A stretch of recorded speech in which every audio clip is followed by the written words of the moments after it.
ఈ నామమును గణపరిచినందుకే మీకు స్తోత్రాలు చెల్లిస్తున్నాం. మా ప్రభా, మా తండ్రి, ఈ సమయంలో మా ప్రభా మీ పక్షం నిలబడి మీ దాసును కూడా మీ బలిష్టమైన హస్తాలకు అప్పచెప్పుతున్నాం.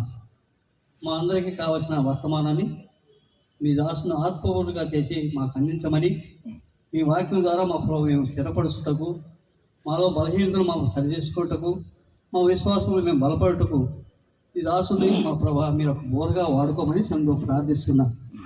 ఇంతవరకు మీరు చేసిన అపారమైన మీ కృప మేలును బట్టి మీ పక్షం నిలబడి మీ దాసుని మీ సాలకు అప్పచెప్పుకుని కోరుకోమని, సమస్తంలోనూ మహిమ ఘనత ప్రభావం ఆధార మీరు పొందుకుందురని మా ప్రభు యేసుక్రీస్తు శ్రేష్టమైన నామంలోనే స్తోత్రములు చెల్లించి ప్రార్థించమని వేడుకుంటున్నాము తండ్రి. ఆమేన్. ఈ సమయంలో మన మధ్య ఉన్నటువంటి దైవజనులు అశోక్ గారు వచ్చి మనకి వర్తమానం అందిస్తారు. సరిపోయిందిగా.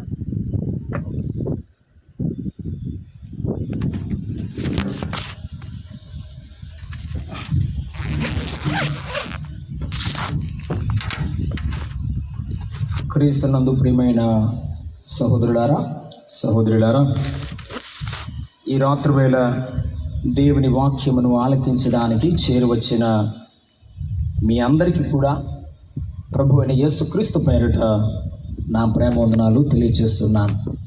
ప్రపంచంలో చాలామంది ఉన్నారు, కానీ కొందరే ఆయన మాట వినడానికి సిద్ధంగా ఉన్నారు. అది ఆయన సంకల్పంలో ఉన్నవారికి అనుగ్రహింపబడిన వరం. ఇది నీకు నాకు దొరికిన భాగ్యం. దేవుని వాక్యాన్ని మనం చదువుకుందాం. లూకాసు వార్త 15వ అధ్యాయము. లూకాసు వార్త 15వ అధ్యాయము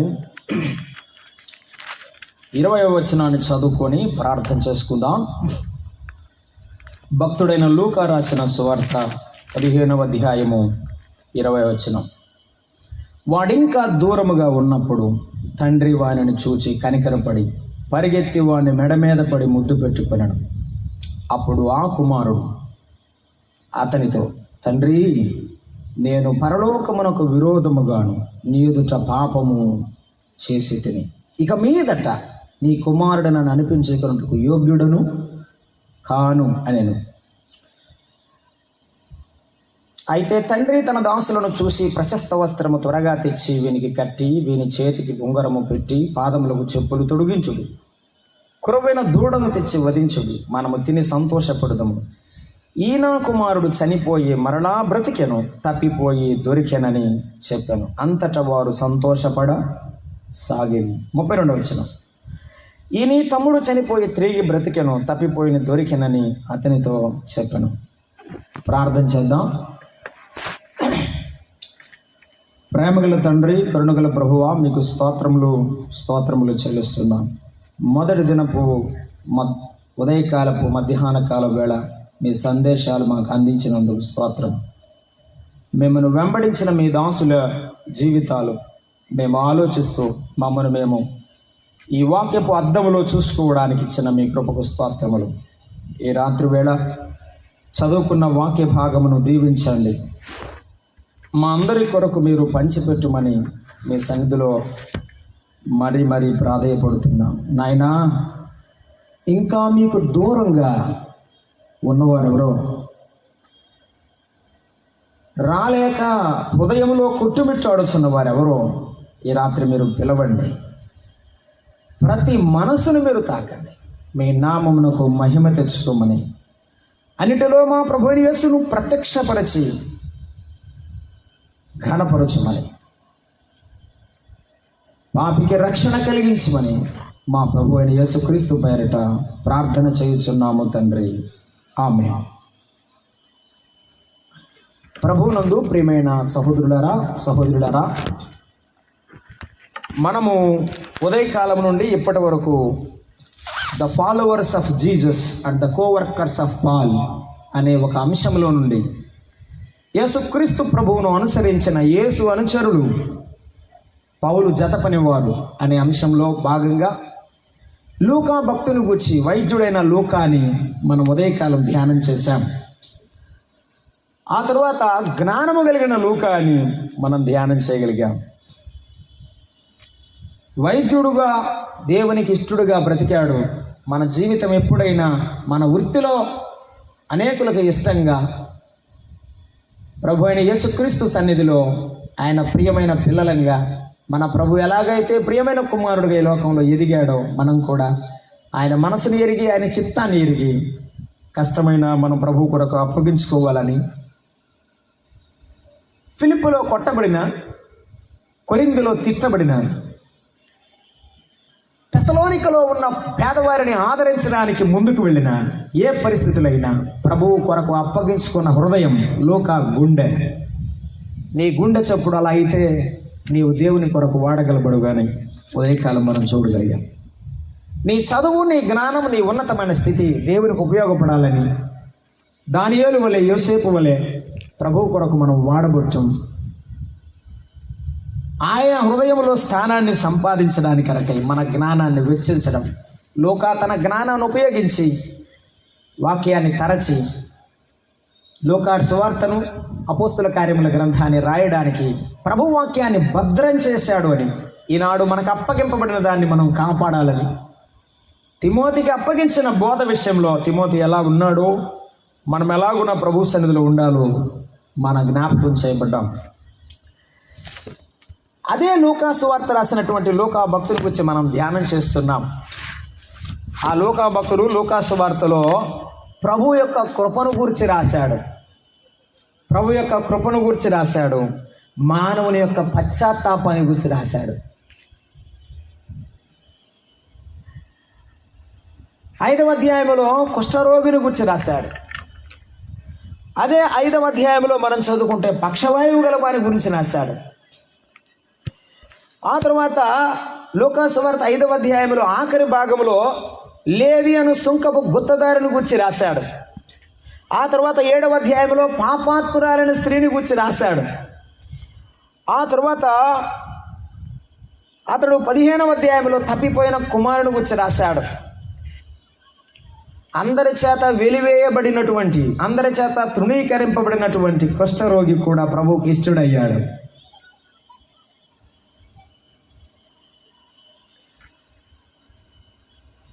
పక్షవాయువు గలవాడు పనికిరాని వాడుగా ఉన్న ప్రయోజనకరమైన వాడినిగా దేవుడు మార్చాడు. అనేకుల గుండెలను పగలగొట్టి సొమ్ముతో మోసం చేసిన వాడిని ప్రేమగలవాడుగా మార్చాడు. నేను సంపాదించిన దాన్ని అందరికీ ఇచ్చి వేస్తాను, నా ప్రభు కంటే నాకు ఇప్పుడు సంపాదించిన ధనము నాకు ఎక్కువ కాదనేటట్టుగా ఆ గుండెను మార్చాడు. అసలు నా ఇష్టం, నా జీవితం నా ఇష్టం, మీరెవరు అని అన్నీ విడిచిపెట్టి వెళ్ళిపోయిన ఆ చిన్న కుమారుడు గుండెను మార్చిన తండ్రి. ఈ రాత్రి మనం చదువుకున్నాము 15వ అధ్యాయం లూకా సువార్తలో 20వ వచనంలో ఉన్న భాగాన్ని. అందరూ తప్పిపోయిన కుమారుడు వృత్తాంతం అని చదువుకుంటారు. కానీ ప్రభువు నాతో మాట్లాడిన మాట మీకు అందించాలని ఇష్టపడుతున్నాను. అదేమిటంటే, వాట మెరుగని తండ్రి నాకు ఈ భాగంలో కనబడ్డాడు. తప్పిపోని తండ్రి కనపడ్డాడు. తప్పిపోయిన తండ్రి నాకు కనపడ్డాడు. చదవడానికి మనకందరికీ తెలిసింది కాబట్టి నేను చెప్తున్నాను. ఆ తండ్రి దేనిలో తప్పిపోలేదంటే, తన పిల్లలను ఆ తల్లి కన్న తర్వాత తన పిల్లలను తన భుజాల మీద ఎత్తుకొని పెంచేటప్పుడు ప్రేమించడంలో ఆ తండ్రి, మీరు చెప్తా ఉండండి, నేను చెప్తా ఉంటా. భుజాల మీద ఎత్తుకొని బరువైన మోస్తున్నప్పుడు వాడు నవ్వుతుంటే ఆ నవ్వు చూస్తూ ఆ తండ్రి మోసాడు. ప్రేమించడంలో తప్పిపోని తండ్రి ఆ బిడ్డల కొరకు ఆస్తిని సంపాదించాడు. అదంతా ప్రేమతోనే, అదంతా ప్రేమతోనే. ప్రేమతో ఆస్తిని సంపాదించాడు. ప్రేమలో తప్పిపోని తండ్రి. పెంచడంలో కూడా తప్పిపోని తండ్రి. అప్పుడుదా బాగానే పెరిగాడు, పెద్దోడైన తర్వాత కదా బుద్ధి మారింది. చిన్న వయసులో బాగానే పెంచాడు, తర్వాతే వాడు చెడిపోయినాడు. పెంచడంలో కూడా తప్పిపోలేదు. తప్పిపోయి వెళ్ళిపోతే ఇక వీడితో నాకు సంబంధం లేదు, వీడి మొహం నేను చూడను అని అనుకోలేదు. మరలా ఎప్పుడు వస్తాడా అని ఎదురు చూడడంలో కూడా తప్పిపోలేదు. తన కొరకు తిరిగి వస్తాడని ఎదురు చూడటంలో కూడా తప్పిపోయిన తండ్రి. ప్రేమ చచ్చిపోకుండా ఉండడమే తండ్రి లక్షణం.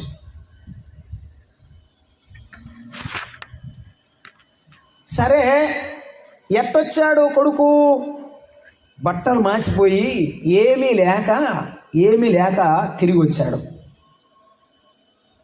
అంతా డబ్బులు పోగొట్టుకొని తిరిగి వచ్చాడు. అప్పుడు ఏం చేశాడు తెలుసా? వాడి మీద కనికరపడి అని బైబిల్లో రాశాడు. ఏం పోయినా ఏం జరిగినా ఆ తండ్రికి ఆ కుమారుడే కొడుకు మీద కనికరపడడంలో తప్పిపోలేదు. కొడుకు మీద కనికరపడంలో తప్పిపోయిన తండ్రి.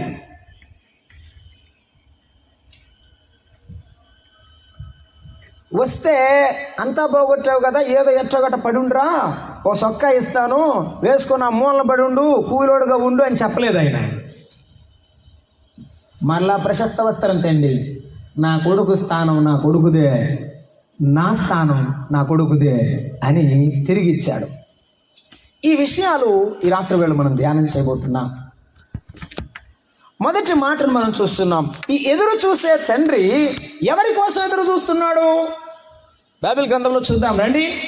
లూకా సువార్త 15వ అధ్యాయం 13వ వచనం చదువుతారా? 15వ అధ్యాయము 13వ వచనం ఏమంటున్నాడు?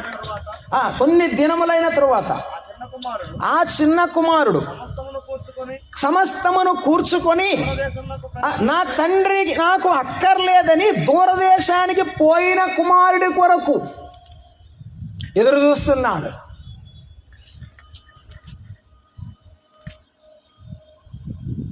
దూరదేశం పోయిన కుమారుడి కొరకు ఎదురు చూస్తున్నాడు. 13వ వచనంలో చదవండి. దుర్వ్యాపారం వలన తన కష్టాన్ని, తన చేతుల కష్టాన్ని, ఎన్నో సంవత్సరాల పాటు కష్టపడిన కష్టాన్ని అంతా కూడా పాడు చేశాడు. ఈ పాడు చేసిన వాడి కొరకు ఎదురు చూస్తున్నాడు. తన కష్టాన్ని నష్టపరిచిన వాడి కొరకు ఎదురు చూస్తున్నాడు. ఆ తండ్రి తన కుమారుడు కొరకు ఎదురు చూస్తున్నాడు. ఎటువంటి కుమారుడు? బాగా మంచిగా చదువుకొని ఉద్యోగం చేస్తే నా కుమారుడని గర్వంగా చెప్పుకునే తండ్రులు ఉన్నారు. మంచిది. ఒక మంచి స్థానంలో ఉంటే నా కుమారుడని చెప్పుకునే తండ్రి ఉన్నాడు. కానీ ఈ తండ్రి ఎటువంటి వాడంటే నష్టం చేసిన వాడి కొరకు ఎదురు చూసే తండ్రి. దూరదేశం నాకొద్దు, నాకు అక్కర్లేదు, నువ్వు వద్దని చెప్పి వెళ్ళిపోయిన వాడి కొరకు ఎదురు చూసే తండ్రి. ఈ రోజుల్లో పిల్లలు గుండెల మీద ఎత్తుకొని పెంచగా వారు గుండెల మీద తన్ని వెళ్ళిపోతుంటే తల్లిదండ్రుల దుఃఖం ఎవరు ఆపేది కాదు.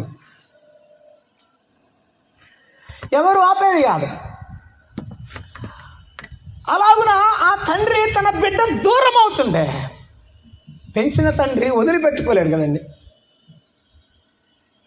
నువ్వెలా మర్చిపోయి వెళ్ళిపోతున్నావు, నువ్వెలా దూరంగా నాతో మాట్లాడకుండాన్నావు, నేను నీతో మాట్లాడకుండా ఉండలేను కదా. నువ్వు ముద్దు మాటలతో మాట్లాడితే మురిసిపోయాను. నువ్వు ఎదిగితే నాకంటే గొప్పవాడవ్వాలనుకున్నాను, నాకంటే ఉన్నత పరిస్థితిలో ఉంటామని ఆశించాను. కానీ నన్నే విడిచిపోయేంత దూరం అయిపోయా. యెషయా గ్రంథం 1వ అధ్యాయం 2వ వచనంలో పరలోకపు తండ్రి అంటున్నాడు, ఈ లోకపు తండ్రి ఇలాగ ఏడుస్తుంటే పరలోకములో మానవులను సృష్టించిన దేవాది దేవుడు అంటున్నాడు, ఆకాశమా ఆలకించుము, ఓ భూమి చెవియొక్కుము. నా పిల్లలు నా మాట వింటలేదు, వింటున్నావా?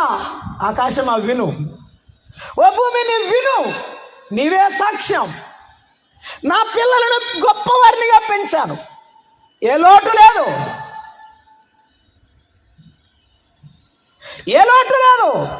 కానీ నన్ను విడిచి వెళ్ళిపోయాడు. ఈ మానవుడు నన్ను కనుగొనలేనంత దూరంగా వెళ్ళిపోయాడు. ఈ పరాయి దేశంలో పరవాసిగా నన్ను విడిచి వెళ్ళిపోయి దూరమైపోయాడు. ఈ దూరమైన వాడి కొరక ఆ పరలోకములో ఉన్న దేవుడు చింతిస్తున్నది. ఈ రాత్రి వేళ ఆ ప్రభువైన యేసుక్రీస్తుని గురించి మాట్లాడుతున్నాము. ఈ భూమి మీద ఉన్న ప్రతి మానవుడు ఆయన సృష్టి అయి ఉండగా ఆయన మానవుల కొరకు చింతిస్తున్నాడు. ఆయన మానవుని కొరకు చింతిస్తున్నాడు.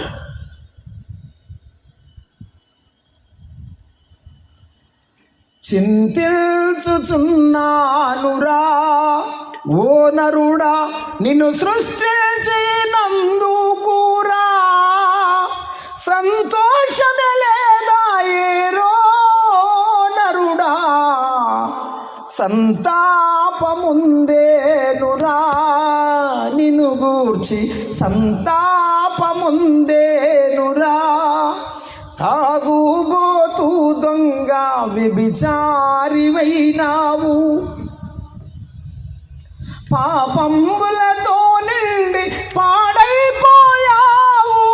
త్రాగుబోతు దొంగ వ్యభిచారివైనావు, పాపంబులతో నిండి పాడైపోతావు, ఆగామైపోతావు రో నరుడా, అంతంబు నీకోచురా చింతించుచున్నానురా. నీకు తెలియదు నన్ను విడిచి వెళ్తే పాడైపోతావు. నా కుమారుడా నా యొద్దకు వెళితే పాడైపోతావు. నీకెప్పుడు తెలుస్తుందో? ఆ పరలోకపు తండ్రి రాత్రి అడుగుతున్నాడు. ఆ తప్పిపోయిన కుమారుడి కొరకు ప్రేమగల తండ్రి ఎదురు చూస్తున్నట్టు ఈ రాత్రి పరలోకపు తండ్రి నీ కొరకు దుఃఖపడుతున్నాడు. నన్ను విడిచి వెళితే నువ్వు పాడైపోతావని ప్రభువు మాట్లాడుతున్నాడు.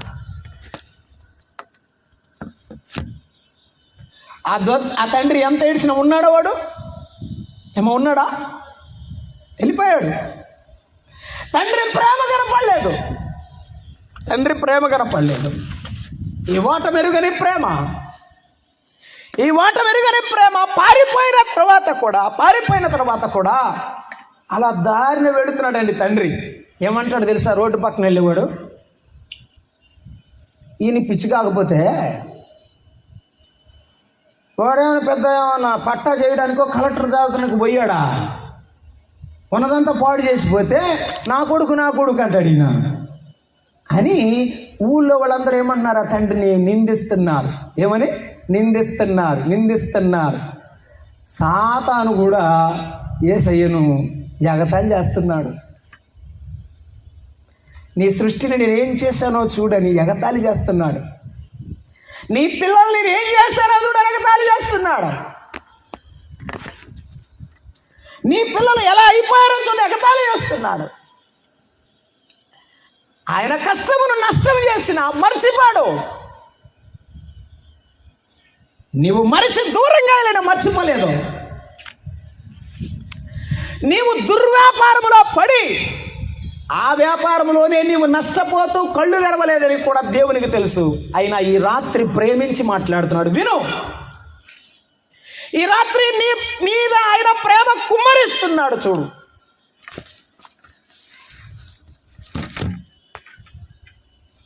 వాడు దుర్వ్యాపారంలో పోయాడు, ప్రేమ తగ్గలేదు.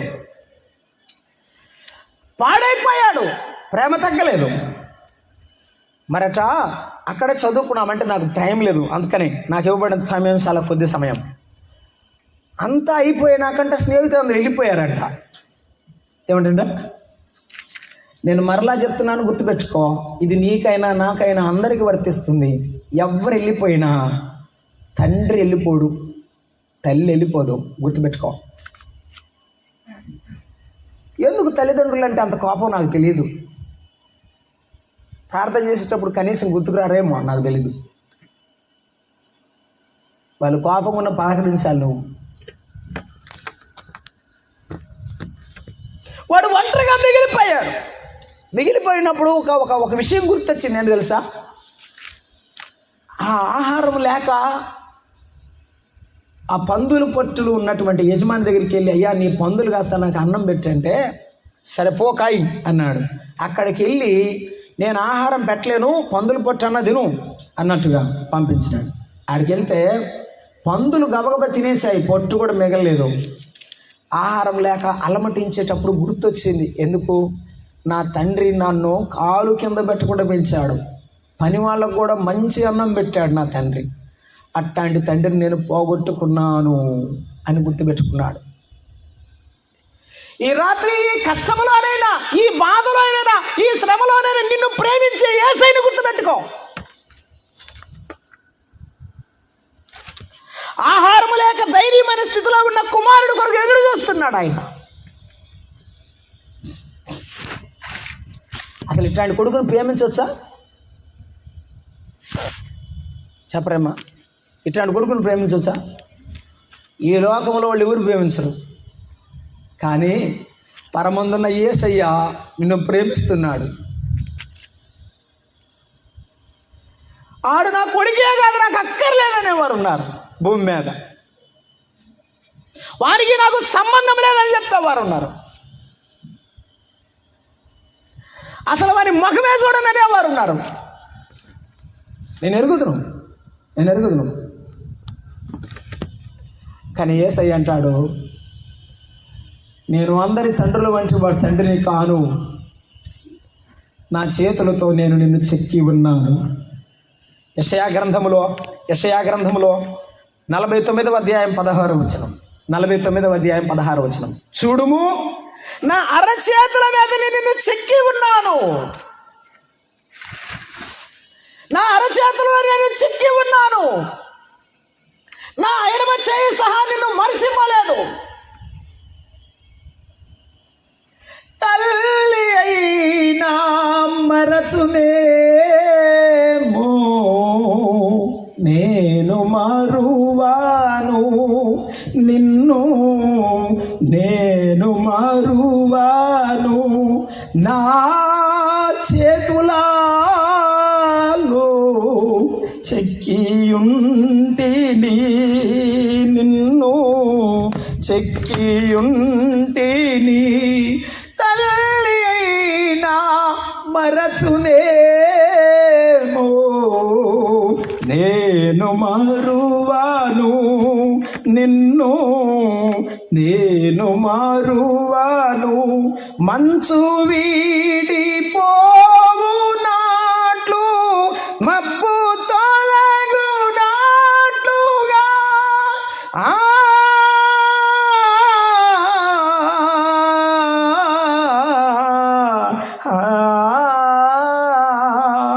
మంచు వీడిపోవు నాట్లు, మబ్బు తొలగునాట్లుగా, నిన్ను వీడిపోదు నా కృప, నా నిబంధన తొలగిపోదు. నేను మరువాను నిన్ను, నేను మరువాను. ఎంతకాలం మోసం చేసే లోకాన్ని నమ్ముతావు, లోకం మోసం చేసే స్నేహాన్ని నమ్ముతావు. ఇదిగో ఈ చిన్న కుమారుడుగా చాలా నష్టపోయావు, చాలా దెబ్బతిన్నావు. నేను శాశ్వతమైన ప్రేమతో ప్రేమించే దేవుడు పరలోకం నుండి ఇప్పుడు మాట్లాడుతున్నాడు. నిన్ను ప్రేమించిన దేవుడు మాట్లాడుతున్నాడు. నిన్ను ప్రేమించిన దేవుడు మాట్లాడుతున్నాడు. సమూయేలు 2వ గ్రంథం 18వ అధ్యాయం 28వ వచనంలో దావీదు మహారాజు చక్రవర్తి ఉన్నాడు. ఆయన తన కుమారుడు తన మీద తిరుగుబాటు చేశాడు. అబ్షాలోము అనే కుమారుడు యుద్ధానికి వస్తున్నాడు. కుమారుడు యుద్ధానికి వస్తే తండ్రి పారిపోలేక సైన్యాన్నంతా పంపించి చెప్పాడు, కుమారుణ్ణి మాత్రం మీరు చంపొద్దు, జాగ్రత్తగా పట్టుకుని రండి అని చెప్పి యోవాబు సైన్యాధ్యక్షుడిని పంపించాడు. యుద్ధం అంతా జరిగిపోయింది. సరే, ఆ సందర్భంలో అబ్షాలోము చనిపోయాడు. ఒకడు ఆ యొక్క పాళెమునకు వచ్చి అబ్షాలోము కుమారుడు క్షేమంగా ఉన్నాడా అని దావీదు వానిని అడగగానే, అయ్యా ఎవరైతే యుద్ధంలో చనిపోయారో ఆ రీతిగానే అబ్షాలోము కూడా అయిపోయినాడు అని చెప్పాడు. 29వ వచనంలో అబ్షాలోమును గురించి వింటూ ఆయన అంటాడు ఏడుస్తూ, అబ్షాలోమా నా కుమారుడా, నీకు బదులుగా నేను చనిపోయిన ఎంత బాగుండురా. నేను చనిపోతే చాలు కదా, నా కొడుకు ఎందుకు చనిపోవాలి? నా కొడుకు చావడానికి లేదు, నేనే చనిపోతాను. కానీ చనిపోలేదు దావీదు. నీవు అగ్నిగుండంలో అలమటించకుండా, యుగాయుగములలో తగలబడకుండా నీ కొరకు చనిపోవడానికి మానవుడిగా దిగి వచ్చాడు యేసయ్య. తన ప్రాణం పెట్టాడు. దావీదు కంటే గొప్పవాడు మాట్లాడుతున్నాడు. నిన్ను ప్రేమించిన వాడు మాట్లాడుతున్నాడు. ఆ తండ్రి కన్నీరు ఈ రాత్రి నీవు చూస్తావా? ఆయనని విడిచి నీవు నష్టపోతావా? ఆ మేడగది నుండి ఎక్కుతూ దిగుతూ నెమ్మది లేక ఏడుస్తున్న దావీదు ఎన్నో సంవత్సరాల నుంచి నెమ్మది లేని యేసయ్య నీ వైపు చూస్తున్నాడు. నా కొడుకు ఇప్పుడైనా మారుతాడు, ఇప్పుడైనా బాగుంటాడని. ఎంతమంది తల్లిదండ్రులు ఏడుస్తున్నారు? నేను చచ్చిపోయినా పర్వాలేదయ్యా, వాడు తర్వాత అయినా బాగుంటాడో లేదో, ఎంతైనా బాగుంటాడో లేదో. ఇది తెగిపోని బంధం, తెగిపోని ప్రేమ. అలాగైతే పరలోకములో ఉన్న తండ్రి ప్రేమ, సృష్టికర్తగా అయిన ప్రేమ, ప్రాణం పెట్టిన తండ్రిగా అయిన ప్రేమ. ఈ రాత్రి వేళ దేవుని మాటలు వింటున్న ప్రేమైన వారులారా, మరి మనలను ప్రేమించిన యేసయ్య ప్రేమ ఎటువంటి ప్రేమ? ఒక మాట చూద్దాం. కొత్త నిబంధన వెలుగులో రోమీలకు రాసినటువంటి పత్రిక, అపోస్తలుడైన పౌలు రోమీలకు రాసిన పత్రిక 5వ అధ్యాయం 6వ వచనం. 5వ అధ్యాయం 6వ వచనం చదువుకుంటున్నాం. ఏలయనగా మనం ఇంకనూ బలహీనులమై ఉండగా క్రీస్తు యుక్త కాలమున భక్తిహీనుల కొరకు చనిపోయాను. ఎటువంటి వారు మనం? బలహీనులం కాదు, భక్తిహీనులం. వాడు హీన స్థితికి దిగజారిపోయాడు. ఒరే పలానోళ్ళ కొడుకు అంట కదా, ఇట్టయిపోయాడు ఏంటి అని అనుకున్నారేమో.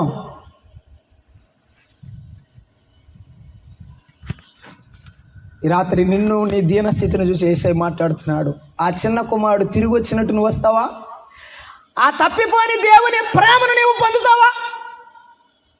నీ భక్తిహీనత వల్ల చాలా నష్టపోయావు. 8వ వచనం అంటాడు, మనం ఇంకనూ పాపులమై ఉండగా. ఒకప్పుడు పాపినై ఉండగా కాదు, ఏమన్నాడు? ఇంకా ఇంకా ఇంకా గుంటలో ఉన్నావు, ఆ జిగటగల దొంగ ఊబిలో ఉన్నావు, ఇంకా నువ్వు బయటికి రాలేదు.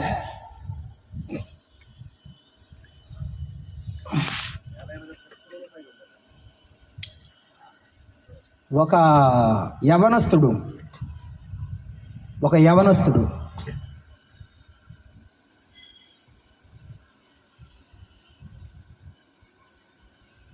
స్విమ్మింగ్ సర్టిఫికెట్ కోసం చదివాడు. దేనికోసం?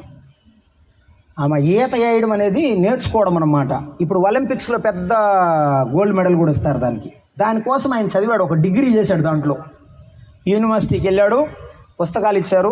ఈత ఎలా నేర్చాలి, ఆ చేతులు ముందు కాళ్ళు ఎలా అనాలి, చేతులు ఎలా అనాలి అనేటట్టు నేర్చుకున్నాడు. అంతే, అది రాశాడు. ఒక ప్రాజెక్ట్ వరకు ఇంకొక ఊరు వెళ్ళి ఇట్ట చేయండి అట్ట చేయండి అని అందరికి చెప్పాడు. వింటున్నారా? అందరికి చెప్పాడు. ఆ తర్వాత ఎగ్జామ్స్ రాశాడు. ఆ అబ్బాయి యూనివర్సిటీ ఫస్ట్ వచ్చాడు, గోల్డ్ మెడలిస్ట్. అప్పుడు ఆయన్ని యూనివర్సిటీకి పిలిచారు. స్టేజ్ మీద పిలిచి ఒక సర్టిఫికేట్ ఆయన చేతిలో పెట్టి అయ్యా ఆ గోల్డ్ మెడల్ చేతిలో ఉంది, ఆయనకి ఇచ్చిన సర్టిఫికేట్ కూడా పేపరు అది చేతిలో ఉంది. చేతిలో ఉన్న తర్వాత అయ్యా నువ్వు ఎంత గొప్ప స్విమ్మరు అని చెప్పి అక్కడ స్టేజ్ దగ్గర ఒక పార్టీ ఏర్పాటు చేశారు. అందరికీ విందు పెట్టారు, ఎందుకని గోల్డ్ మెడల్ వచ్చింది కదా. ఆ పక్కనే ఒక స్విమ్మింగ్ పూల్ ఉందంట. అయ్యా ఈతలో బాగా గోల్డ్ మెడలిస్టు కదా, నువ్వు బాగా ఈత మేమందరం చూడాలి ఉందని చెప్పి నెట్టారట లోపలికి. ఆయనేమో లోపలికి వెళ్ళాడంట, తీసుకున్న సర్టిఫికెట్ ఏమో నీళ్ళ మీద ఉందంట. ఈ లోకంలో మనిషికి థియరిటికల్ నాలెడ్జ్ ఉంది. బైబిల్ అంటే తెలుసు, యేసుప్రభు అంటే తెలుసు, ఆయన ఎవరో తెలుసు, కానీ ఆ నీటిలో పడిన వాడు ఎలాగో పైకి రాడో అలాగే పాపంలో పడిన వాడు పైకి రావడానికి సూత్రాన్ని తెలుసుకున్నా కూడా అంగీకరించే మనసు లేక స్విమ్మింగ్లో గోల్డ్ మెడలిస్టే కానీ నీటిలో ఈదలేడు. మనిషి పరిస్థితి ఇలాగే ఉంది. ఈ తప్పిపోయిన కుమారుడు గురించి మనం వింటున్నప్పుడు మనం ఇంకా నువ్వు పాపులమైండుగా అన్నాడు. ఇంకా నువ్వు పాపివని గుర్తిస్తున్నావా? లోకాసువార్త 15వ అధ్యాయంలో ఆ మాట మనం చదువుకున్నాం. అతడు గుర్తించాడు. ఈ రాత్రి నువ్వు గుర్తించాలని దేవుని కోరిక. 15వ అధ్యాయంలో మనం చూస్తున్నాం 17వ వచనం. అయితే అతడు బుద్ధి వచ్చింది. నేను నా తండ్రిని విడిచిపెట్టిన తర్వాత నా యొక్క ఆస్తిపాస్తులు ఉన్నప్పుడు అందరూ వచ్చారు, కానీ ఈరోజు నేను ఒంటరి వాడిని అయిపోయాను. నా తండ్రి నాతో ఉన్నప్పుడు నాకు అన్నీ ఉన్నాయి, నా తండ్రి లేనప్పుడు నేను ఒంటరి వాడినయ్యాను. ఈ రాత్రి వేళ దేవుని మాటలు వింటున్నప్పుడు ఏమని వర్లరా, ఆ తప్పిపోయిన వాడు వెళ్ళిపోయినా తండ్రి ప్రేమించడం మానలేదు. వాడు బుద్ధి వచ్చినప్పుడు తిరిగి వచ్చాడు. నీకు బుద్ధి వచ్చింది కాబట్టి నీకు అట్లనే ఉండాలని ఆయన అనలేదండి. బుద్ధి వచ్చినప్పుడు తిరిగి వచ్చాడు. ఈ రాత్రి నువ్వు తిరిగి రావాలని యేసయ్యకి ఇష్టం. నీవు నీ బతుకు మార్చుకోవాలని యేసయ్యకి ఇష్టం. ఎన్ని సంవత్సరాల నుంచి యేసయ్య ప్రేమ వింటూ కూడా నీ మారని గుండె, కరగని గుండె, రాతి వంటి గుండె తీసివేసి మాంసపు గుండెనివ్వడానికి యేసయ్య సిద్ధంగా ఉన్నాడు. వాడు బుద్ధి వచ్చినప్పుడు తిరిగి వచ్చాడు. తిరిగి రావడం విశేషం, అది మంచి శుభపరిణామం. కానీ 18వ వచనంలో తండ్రి దగ్గరికి వెళ్ళి లేచి నా తండ్రి వద్దకు వెళతాను. This is a decision which he has taken. ఆ నిర్ణయం తీసుకుని బయలుదేరాడు. నా తండ్రి దగ్గరికి వెళ్తాను, కొడుకుగా కాదు, కనీసం నన్ను కూలివాడు గనక పెట్టుకోమని నేను ఆయన్ని అడుగుతాను. నీ కొడుకుగా ఉండే అర్హత నేను పోగొట్టుకున్నాను. Are you realising this? ఇది నీకు అర్థమైందా? పరలోకపు తండ్రి ఆరోగ్యం ఇస్తే చెడగొట్టుకున్నావు. పరలోకపు తండ్రి నీ కుటుంబం ఇస్తే పాడు చేశావు. నీ జీవితంలో ప్రతి ప్రతి ప్రతి అడుగులో తప్పటడుగుగా బ్రతుకు చిన్నాభిన్నమైంది. ఇది నువ్వు గుర్తిస్తే, దేవుడు నాకు ఇచ్చిన అవకాశాలు అన్నీ పోగొట్టుకున్నాను, దేవుడు నాకు ఇచ్చిన ఆధిక్యతలు అంతా పోగొట్టుకున్నాను, నేను ఒంటరిపోయాను. ఇప్పుడు నా తండ్రి దగ్గరికి నేను వెళతాను. మరలా నా పరలోకపు తండ్రి దగ్గరికి వెళ్ళి ఆయన పాదాల మీద పడతాను. నా తండ్రి నన్ను కనికరించి నన్ను క్షమించమని అడుగుతాను. పరలోకపు తండ్రికి విరోధంగా నేను పాపము చేశానన్నాడు. తండ్రి దగ్గరకు వచ్చి ఆ మాట చెప్తుంటే తండ్రి గుండె పగిలిపోయింది. కుమారుడు కాడు. ఈ ఓట మెరుగుని తండ్రి తన కుమారుడు వచ్చి పాదాల మీద పడగానే కౌగిలించుకొని, నీవు కూలివాడవు కాదురా, ఇది నా రక్తం, నీవు నా కుమారుడు అన్నాడు. పరలోకపు తండ్రి, నేను నిన్ను నా రూపమున చేసుకున్నాను, నేను నిన్ను మర్చిపోలేదని. ఈ రాత్రి ఆయన నిన్ను హత్తుకోవడానికి సిద్ధంగా ఉన్నాడు. నీ మురికి బట్టలుగైనా నీ మనసు మారితే చాలు. నీవు ఎలా ఉన్నా, నీవు పేదవాడివైనా, నీవు అంగహీనుడివైనా, అందరితో నీవు ద్వేషింపబడినా నిన్ను హత్తుకోవడానికి సిద్ధంగా ఉన్నాడు. నీ మనసు మారిందా? నా ప్రభువే నన్ను రక్షించగలవాడు, నా ప్రభువే నా జీవితాన్ని మార్చేవాడని నీకు అర్థమైందా? వానికి అర్థమైంది, నా తండ్రి దగ్గరికి వెళ్తే చాలు, నేను ఎవరి దగ్గరికి అక్కర్లేదు, నా దుఃఖం పోద్ది, నా బతుకు మారుతుంది, నా తండ్రి దగ్గర ఉన్న సంతోషం నాకు మరలా దొరుకుతుంది, కనీసం నాకు అన్నమైన దొరుకుతుంది అనుకున్నా.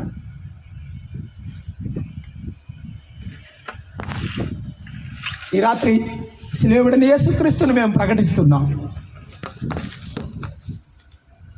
మన ప్రభువైన యేసుక్రీస్తు వారు మానవాళి కొరకు మానవుడిగా జన్మించాడు. శరీరం లేని ప్రభు శరీరాన్ని ధరించాడు. ఎన్నో సంవత్సరాల నుంచి నిన్ను పిలుస్తున్నాడు. ఈ రాత్రి కూడా పిలుస్తున్నాడు. ఇటువంటి వాడిని ఎవరు ప్రేమించలేరు. తండ్రి వద్దనుకుని దూరదేశం వెళ్ళేవాడిని ఎవరు ప్రేమించలేరు. దుర్వ్యాపారం చేసి చెడ్డ పేరు తెచ్చిన వాడిని ఎవరు ప్రేమించలేరు. అంతా పోగొట్టుకుని ఒంటరి అయిన తర్వాత తండ్రి దగ్గర తిరిగి వస్తే ఎవరు ప్రేమించలేరు. కానీ యేసయ్య ప్రేమిస్తాడు. దినమెల్ల నా చేతులు చాచి నేను పిలుస్తున్నానన్న యేసయ్య నిన్ను పిలుస్తున్నాడు. ఆయన పరలోకము నుండి దిగివచ్చి మానవుడిగా ఈ లోకములో జన్మించి మనందరి పాప శాపములను మోయడానికి, నీ యొక్క హృదయంలో ఉన్న పాపమును కడగడానికి, ఆయన తన పవిత్ర రక్తమును చెందించడానికి ఈ లోకములకు జన్మించినాడు. 33.5 ఏండ్లు జీవించి నాలో పాపముందని మీలో ఎవడు స్థాపిస్తాడని సవాలు విసిరిన దేవుడు ఆయన జన్మలో పాపము లేకుండా, ఆయన జీవితంలో పాపము లేకుండా పవిత్రమైన రక్తాన్ని నీ కొరకు చెందించాడు. దేవుని వాక్యం ఇలాగూ సెలవిస్తున్నది. యోహాను సువార్త 5వ అధ్యాయం 24వ వచనములో మనమందరమును చదువుకుంటున్నాము. యోహాను సువార్త 5వ అధ్యాయం 24వ వచనాన్ని మనం చదువుకుంటున్నాం. నా మాట విని, ఈ రాత్రి నా మాట విని నన్ను పంపిన వాడిని విశ్వాసం ఉంచువాడు నిత్య జీవము గలవాడు, వాడు తీర్పులోనికి రాడు. నా కుమారుడా, నేను నిన్ను శిక్షించను. నువ్వు తెలియక వెళ్ళావని నాకు అర్థమవుతుంది. ఇప్పటి వరకు నష్టపోయామని నాకు అర్థమైంది. నా మాట విను, నా మాట విను, నా మాట విను నా కుమారుడా, నా మాట విను. ఈ తండ్రి, ఇట్లాంటి తండ్రి ప్రపంచంలో ఎవరికి దొరుకుతాడండి? ఇటువంటి దేవుడు ఎక్కడ దొరుకుతాడు? నా మాట విను, నా మాట విను, నష్టపోవద్దు. ఆయన ప్రేమను తృణీకరించవద్దు, పోగొట్టుకోవద్దని ప్రేమతో మతిలాడుచున్నాను.